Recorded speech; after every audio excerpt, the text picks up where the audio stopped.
Tain't no itty bitty bit of rain going to scare us away, is it? Glad to see everybody tonight. Everybody here at as we worship this evening, the second time today. You know, we look at history over and over again. We see example after example of courage that came out of conviction.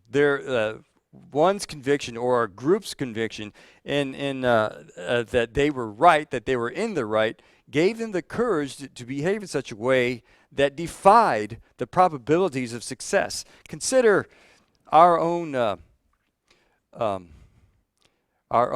what we call revolution, the rebellion against the king. The revolution, the American Revolution, beginning back in the late 1700s.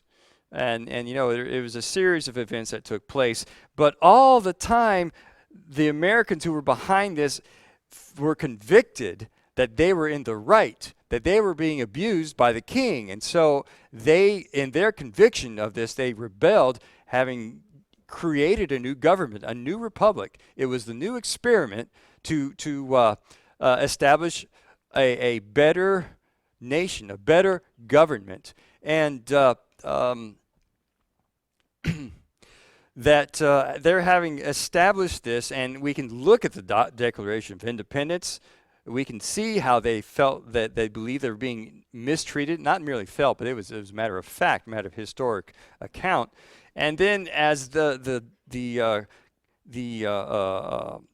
new Constitution was written, it was all about the freedom that they had in this new liberty, in this land of liberty, that this government would not encroach upon the inalienable rights that were granted or given us by the Creator, the God of heaven. And as the colonists took upon themselves to defend themselves against the greatest military power on the face of the earth, and one would look at this, as small a number as the colonists' army was, I can't even think of the term, the army that was raised up, which George Washington led as the general, that it was the odds of their defeating the British was so minute. And so how was it that they went to war with such courage as they did? Because they had the conviction that they were right. Now, we see that, and this is just one example of those who were convicted of the right of their cause. They acted with such great courage. Let's consider some Bible examples of courage that came out of their convictions. Particularly, I invite you to turn to Daniel chapter 6. Daniel chapter 6. And we're aware of Daniel. He was the son of the king, and he was brought to Babylon to serve in the king's court of Nebuchadnezzar.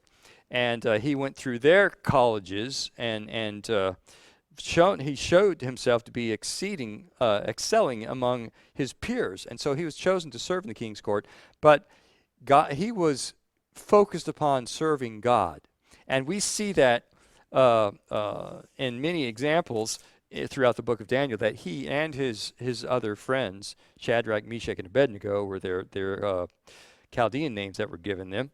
But Daniel himself, they were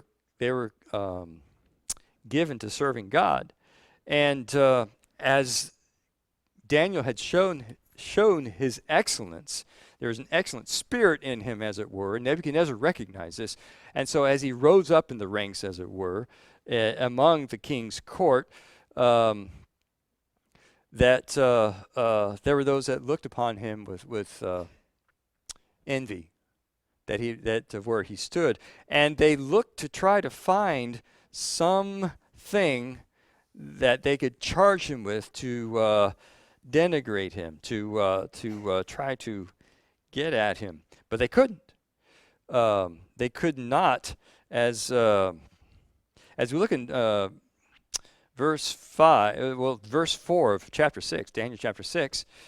Then the presidents and princes sought to find occasion against Daniel concerning the kingdom, but they could find none occasion nor fault, for as much as he was faithful, neither was there any error or fault found in him. He was faithful to Nebuchadnezzar. And so they couldn't find anything wrong that could fault him for. Verse 5, then said these men, we shall not find any occasion against this Daniel, except we find it against him concerning the law of his God. So the only way that they could find that Daniel would err would be in his faithfulness to God. And so they drew up these plan to as we read along, in verse 8, now, O king, establish the decree and sign the writing, that it be not be changed, according to the law of Medes and the Persians, which altereth not. Let's go one verse before. Verse 6. Then these presidents and princes assembled together, and the king and said thus unto him, King Darius, live forever. My, what flattery. And verse 7, all the presidents of the kingdom, the governors, the princes, the counselors, and the captains have consulted together to establish a royal statute and to make a firm decree that whosoever shall ask a petition of any god or man for 30 days, save of thee, O king, he shall be cast into the den of lions. That might have been very flattering to the king. And so it was made into law that no one could pray to any god of theirs or ask any petition from anyone except it come from the king. And as they say as they went on in verse 8, now, O king, establish the decree and sign the writing, that it be not changed according to the law of the Medes and the Persians, which altereth not. Now, this indicates that, and rightly so, that as they would establish the law in the Medes and the Persian kingdom, that was the kingdom that had follow the Macedonian kingdom. No. There's the Egyptians, there was the Assyrians and Babylonians, and yes, the Medes and the Persians. So Daniel was serving. He had been serving in the king Nebuchadnezzar, but now having been so well faithful to that king as it was to Darius the Mede, they were bringing this decree to be. And the law was, when it was signed into law, no one could change it. No one could change that law, and so that once it was signed in as law, that was it. It could not be changed, and there were no excuses. And so in verse 9, wherefore King Darius signed the writing and the decree. So it was law now, that no one could make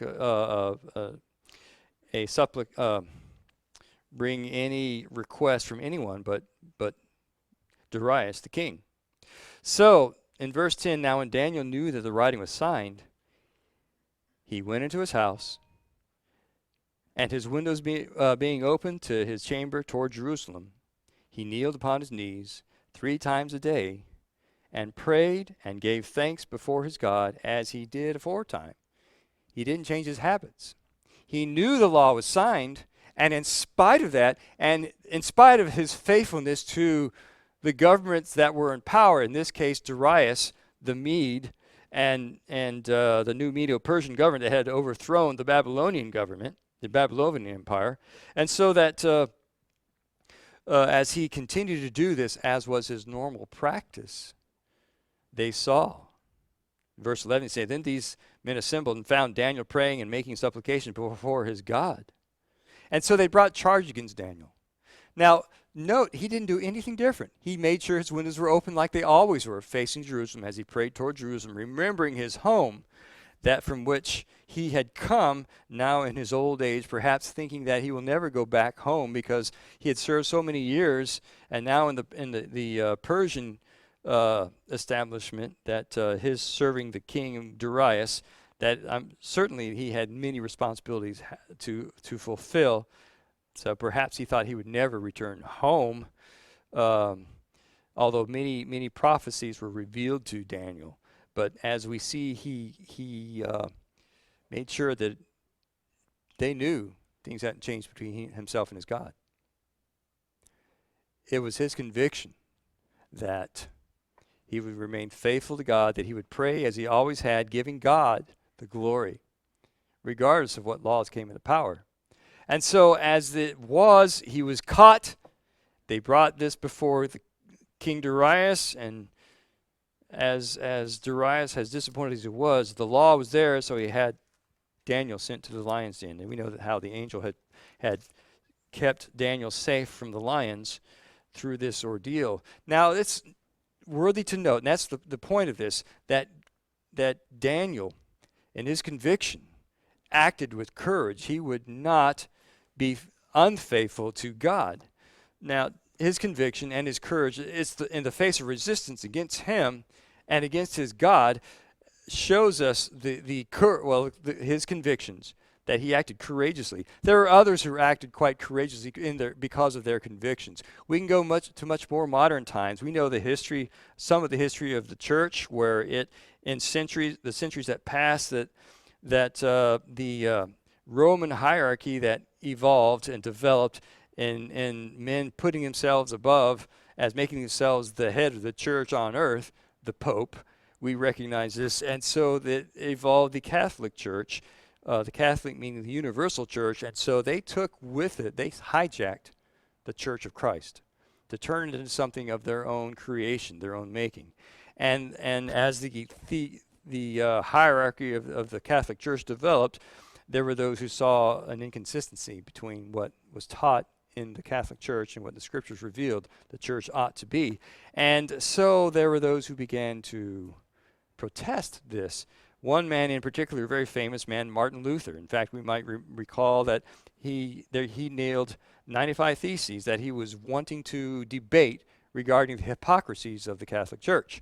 And so as Martin Luther had begun the Protestant movement, interestingly enough, as those who were following him in his desire to reform the church, before he passed, he wanted them to continue in this vein, to reform the church to be just known as Christians and not to name themselves after him, that they should not form a new organization and call themselves Lutherans, but that's not the way it happened. But as he brought these theses he successfully debated many of the priests and many of the learned of the Catholic Church.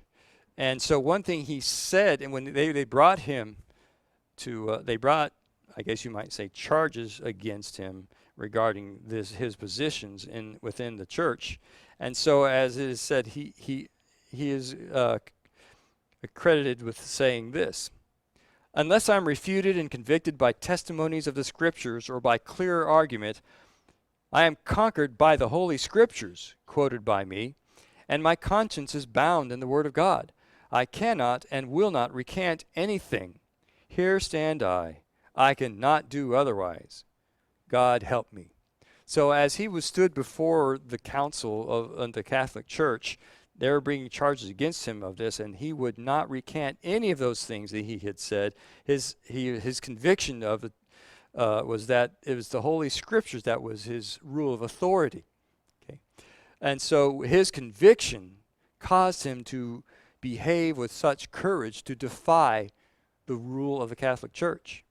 You may have heard of a very early Christian back in the 2nd century A.D., Polycarp. He was an old man by the time that they took him into custody. They were wanting him to renounce Jesus Christ. They were wanting him to submit to the authority of Caesar and to deny Christ. And of course, he would not deny Christ. Here's an 86-year-old man.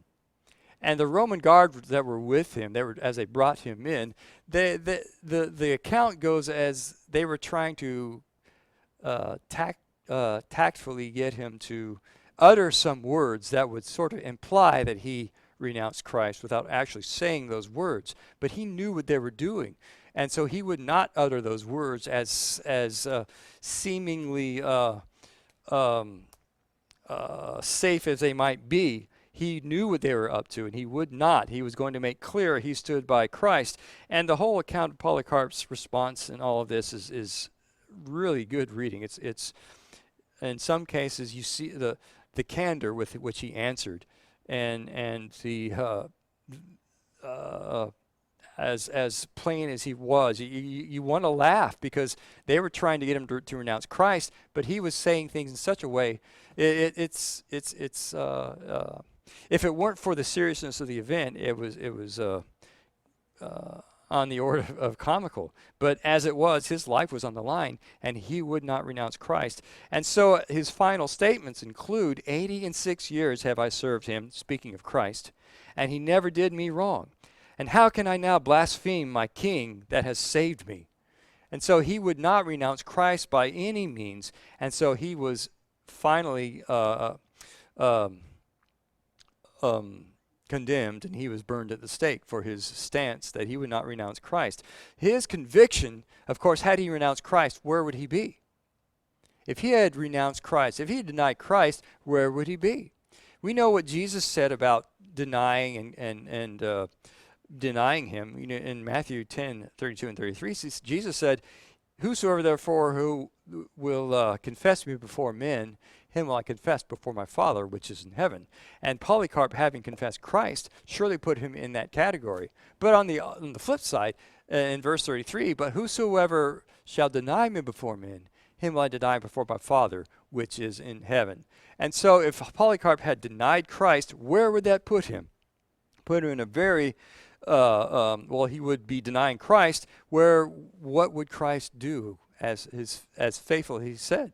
Well, Christ would find himself in a position as faithful as Polycarp had been throughout his life. Here is a point at which he denied me, and he would remain faithful. But Polycarp was faithful to the very end, even upon his own death. In fact, before he was burned at the stake, he told them, "Look, you want me. You are going to basically you're going to punish me by a few moments of discomfort, pain, okay? But what you want me to do will cause me an eternity of pain and fire, okay?" And so he recognized the distinction, and in fact, his faith was so strong that he believed and knew that he needed to be faithful to Christ, not denying him, but that for those few moments he would burn, and I can understand it'd be very painful. But as compared to that, burning in hell forever, what's the choice? It's like a no-brainer. You know, Jesus warned that we should, if something is so important to us, like our right hand. In fact, he said, if your right hand causes you to stumble, then chop it off. Better to enter heaven maimed than enter the hell fully functional. Okay, same with your eye. If your eye causes you to stumble, it causes you to sin, pluck it out. Better to enter into heaven without one of your eyes than it would be to enter hell with all your health, as good as that would do. So as we look at accounts of courage that came out of these people's conviction of their faith in God and faith in Christ, it should serve to encourage us. You know, we have not suffered to the point of blood. We have not suffered to the point of much discomfort at all. If we suffered at all, yeah, we can look around the world. There are places where Christians really do suffer. There are places where Christians are killed for their faith. There are places where Christians are discriminated against, not given satisfactory employment because they're Christians. They are as it were, the bottom rung of their social ladder, the bottom rung of their economic ladder. They're the ones who get the leftovers, okay? And they are heavily discriminated against. But there are other places that we are fortunate to be in a country where that we can hold a strong faith in God and not be discriminated against for it. In fact, some places where we're thought highly of when we hold our faith in God, and rightly so. We very well ought to, but we certainly aren't confronted with the kind of persecution and suffering that other Christians have had been confronted with. But you know, we suffer a lesser, by comparison, a lesser discrimination, but it's more diabolical in our country, in our culture. We suffer discrimination. We suffer persecution in a sense of not a direct physical violence, but an indirect and very circuitous way of I guess you might call persecution. We'll just call it social engineering, perhaps we could call it that, social um, pressures, we might say. We're aware that this country, its fear of God and its respect of God and the respect of His Word has diminished over the decades, diminished to the point to where we feel like we're in the minority. Bible-believing people feel like they're in the minority because so many might give lip service to the Bible and their belief in it, but they really don't have a conviction of it, that it really does condemn the ways of the world, and that those who continue in sin will find judgment. And there's so many who say they believe in God. They believe about a God, I guess is the best they could say about them.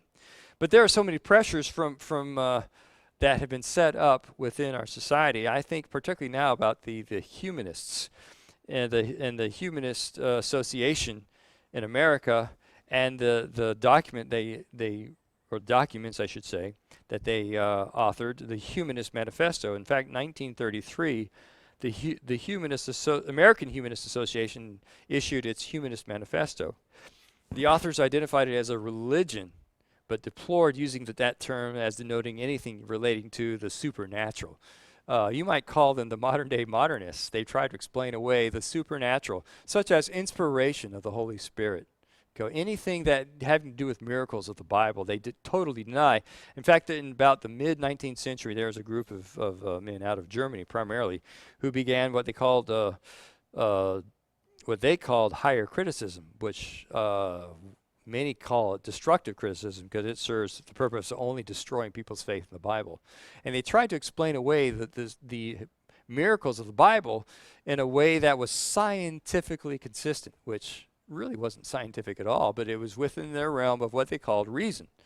And so in 1933, the authors defined the humanism as a religion, but yet they deplored that use. And while it did not deny the existence of God and silently left open the possibility, they did deny that belief in God could or ought to have any practical effect. So if you're a believer, it shouldn't have any effect upon your life. It shouldn't change your behavior one bit. I think it was interesting that many years ago, as I was employed in the secular field, that one of my coworkers was wondering about the choices I would make. Sometimes I would struggle with the solution. Say, why does this bother you so much? And I had to explain, and he knew I believe the Bible. He knew I was given to its teachings, and he knew that I was very adamant about we ought not sin, and sin as defined in the Bible, not something we might come up with, and so. To him, it was sometimes quite uncomfortable because some of the things he thought that were quite normal and natural in his life, that when we would discuss things, he'd learn very quickly these were sins defined by the Bible, and he didn't, it didn't strain our relationship because he didn't take it very seriously.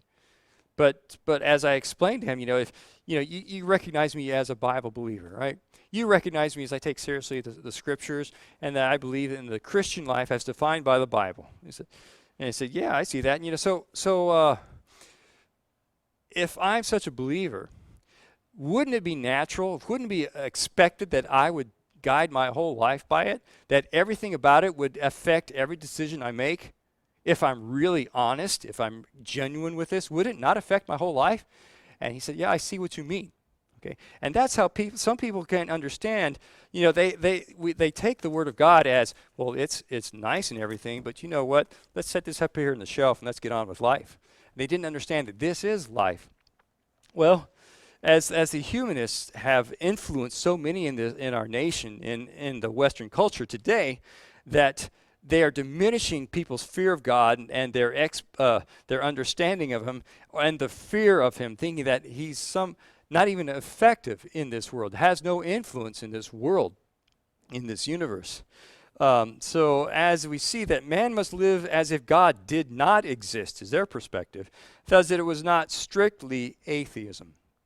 They did not say that humanism is atheism, because you could believe in God just so long as it didn't change your behavior or anything like that, that you continue with a reasonable manner of life based upon reason and logic, based upon the senses. It stated that moral values could have no supernatural or cosmic guarantees. We're talking about the promises of God. The only morality to be recognized was that emerging from continuous human experience. In other words, we develop our own morality based upon our experience, and whatever's pragmatic about it, whatever it really is benefits us as a culture, that's what we establish as our code of morals. Okay, rather than some supernatural source, we make up the rules as we go along. Basically, that's what they're saying. But in 1973, the Humanist Manifesto was written again, and its major tenets include these. Traditional, dogmatic, or authoritarian religions that placed revelation, God, ritual, or creed above human need or experience do a disservice to the human species. So the Bible and all that we're commanded in it, it does a disservice to humans. It doesn't serve their needs. That's basically what they said. Another item is we can discover no divine purpose or providence for the human species. In other words, we just happen to be here by chance. The theory of evolution. We evolved out of nothing, okay, and basically gobbledygook and electric discharge is how we all began. And so we're all just a product of chemical and electrical impulses, reactions and electrical impulses. While there is much that we do not know, humans are responsible for what we are or will become. No deity will save us. We must save ourselves. And so so as they look to the human answers to human problems, and that we will make the correct decisions and the correct avenues to do things to save us from natural disasters and various things like that. Further, he says, we affirm that moral values derive their source from human experience. Ethics is autonomous and situational, needing no theological or ideological sanction. In the area of sexuality, we believe that intolerant attitudes often cultivated by orthodox religions and puritanical cultures unduly repress sexual conduct. The right to birth control, abortion, and divorce should be recognized. So these are just some aspects of the Humanist Manifesto, of what humanism is all about. And you see a direct contradiction between their manifesto and the scriptures that come from God, from the one wisest of all, okay, who knows about having created us, knows what we are, what we're all about, and having given us the appetites we have, knows how they are best satisfied, in what environment they're best satisfied. And so the fact that we would control our sexual appetite rather than let it run rampant, and that birth control involves controlling our appetites, then to them it's totally foreign. That they would have to be responsible for controlling their behavior is alien to them. Okay, so this is the kind of influence that is being given, and amongst so many avenues in our culture today, we would focus very rapidly upon our public educational system. And yes, it is. But you know what I find is where those influences might be discovered in large metropolitan areas, and the smaller areas, people are still just people. And those influences just don't make it past the front door, okay, in some places, okay, in what I have seen. But nevertheless, those influences are not just there. You can go to large universities and you'll see that any of the sciences, just about any of the sciences, whether it be cosmology, whether it be astronomy, whether it be many of the natural sciences, that there has been such a repression, active repression of faith-based values and any faith in God at all, that if one goes through a complete, I guess you might say, doctorate program, that he would come out with faith in God is amazing. Okay, but that's the influence of the humanists from their manifests and such, and so many that believe, and so many are intolerant. You know, the Humanist magazine has said, Humanism cannot, in any fair sense of the word, apply to one who still believes in God as the source and creator of the universe. Christian humanism would be possible only for those who are willing to admit that they are atheistic humanists. It surely does not apply to God-intoxicated believers. That's interesting, the way this new word.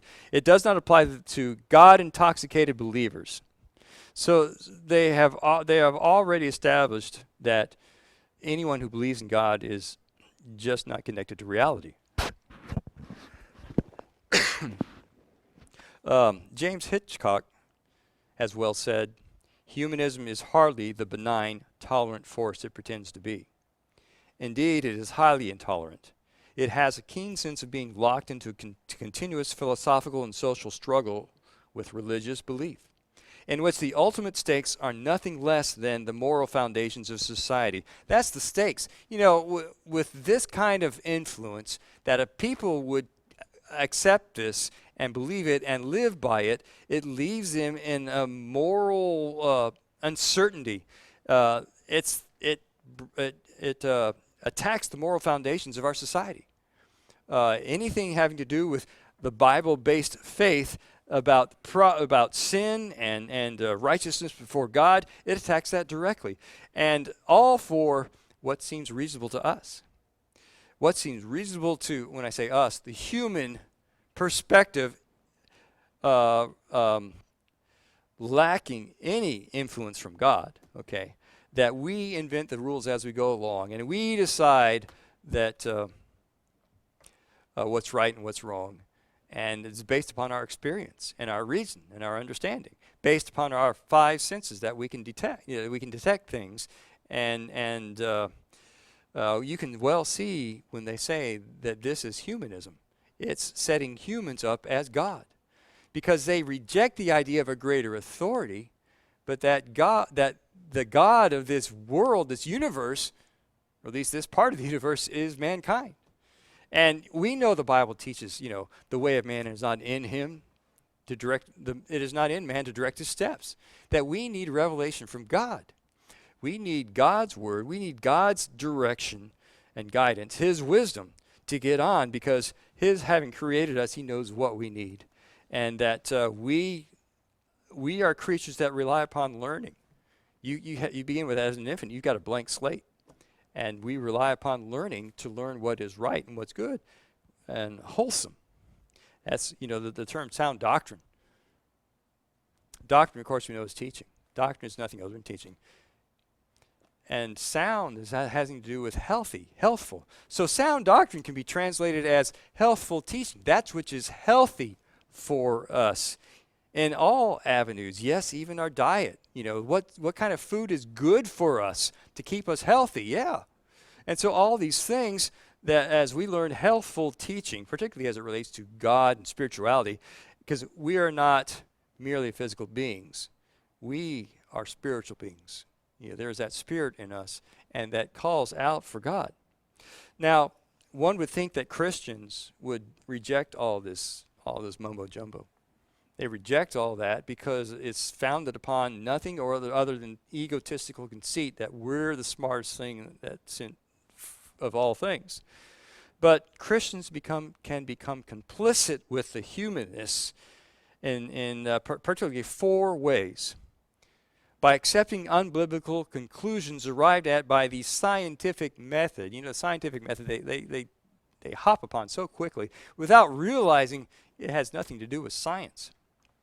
And so as Christians, when we accept unbiblical conclusions that are arrived at, we are becoming complicit with the humanists and their perspective of the universe. We can all, as Christians, become complicit and collaborative with the humanists by agreeing man can arrive at a knowledge of truth about himself and the world without insight from God. What does that mean?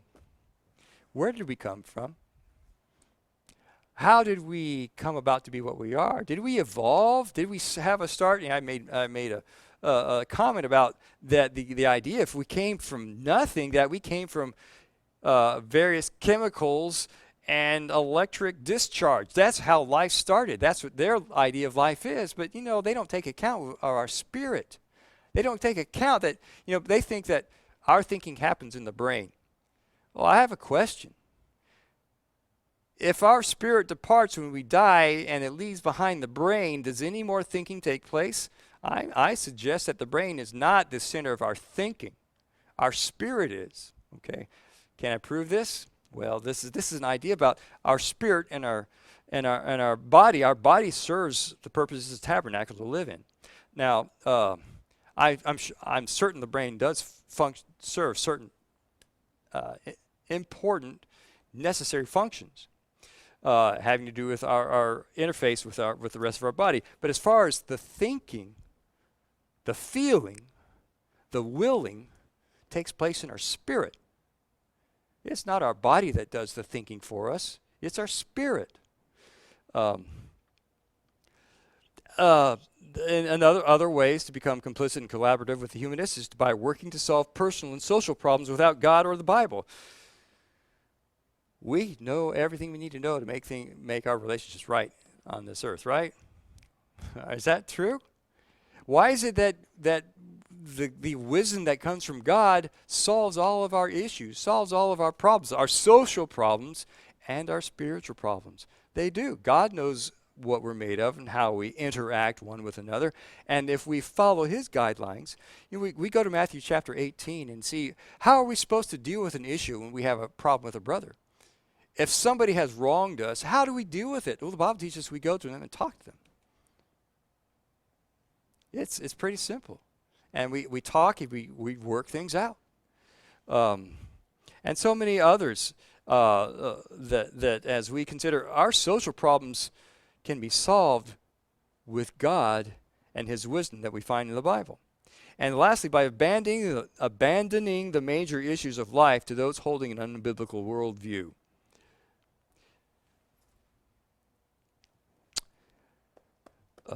This goes so far and deep. What about, I think of legal suits that come against, that one group or one person will bring against another group or another person. And if his perspective is all about, from the humanist perspective, that man is the wisest thing in this universe and that he holds all the keys to the secrets of the universe, or he should be able to determine them. But if it's from an unbiblical perspective, it's not wisdom that comes from above. It's worldly wisdom. And so when we as Christians abandon the major issues in our life, what about the dignity of life? What about the importance of life that is yet in the womb?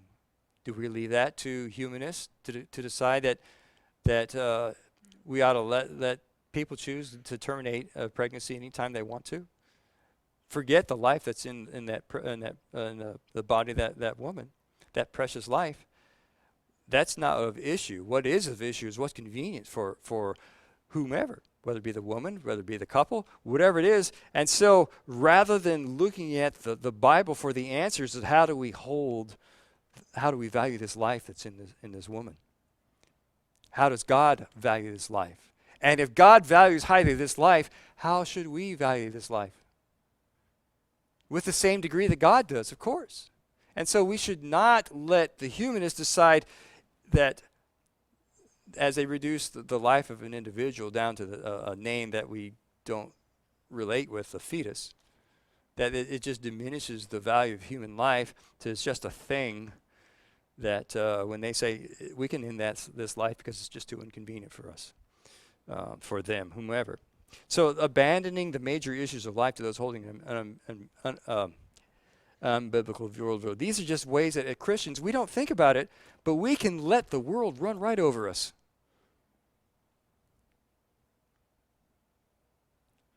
And we can allow ungodly people to make ungodly laws in this nation. Unless we are of such a conviction that causes us to act courageously, that we act disregarding any danger to ourselves because we know what's right. We know what's right, and as far as getting involved, whether it be getting involved with laws of the land, should Christians be involved with laws of the land? Well, should they be involved with behavior in the land in which they dwell? Should they glorify God in all that we say and do, or not? And as we consider, did Daniel involve himself with the secular events of his day and the kingdoms that he served? The Babylonian kingdom, then the Medo-Persian kingdom. Did he involve himself? Well, yes, he did. In fact, he guided them. He prophesied for Nebuchadnezzar. He guided them as he could, as he served them in the courts. And we think about our conviction. And does it motivate us? Does it drive us to act courageously? We've seen events where as it was with Martin Luther, he defied the Catholic hierarchy. And Polycarp, he defied the greatest empire of the entire world at the time. He defied them. He says, I will not deny Christ, my King who saved me. You know, God has called his people, when they would depart from him, he called them back. As a matter of fact, he exhorted them to seek the old paths. Seek the old paths. Jeremiah 6:16, as Jeremiah spoke to the people, he says, Thus saith the Lord, stand ye in the ways and see, and ask for the old paths. Where is the good way? And walk therein, and ye shall find rest for your souls. But they said, we will not walk therein. God's own people rejected God in the old paths. They said, we will not walk in those old paths. And they suffered the consequences because of that.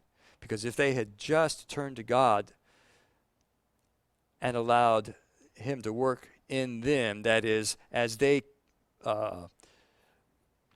modified their behavior, they feared him, and they glorified in the way that they should be, that they would receive such blessings as they received before they entered the land of Canaan, and while as they were taking the land of Canaan, and during that period, that God did bless them, and they would find those same blessings as they walked faithfully with God, but they would not have any of that. We think about the gospel plea too today. God still seeks those who would worship him in truth and in spirit. God still seeks those who seek the pattern of the New Testament. You know, we are exhorted to follow the old paths, not so much the old paths of Jeremiah, but the old paths of the first century church, the old paths of the Church of Christ in the first century when it was established. As we look to the clues that we see in the New Testament and the commandments to please God in our worship of him, and please our Savior Jesus Christ in the organization of his body, and to please God and Christ in our interaction with people among us as we glorify God by our works. To seek the old paths, therein we please our Father in heaven, and not try to invent new things to replace the old, but stick with the old, which has always pleased him, and to remain obedient to him. This evening, the invitation is given for those who would obey the gospel. It's also given to those who, as Christians, may have found themselves backsliding. That if they would like to recommit their lives, resolve to serve him, confess any sins, public sins, or if requesting the prayers of this congregation, if you respond to the gospel invitation, then come forward as we stand and as we sing.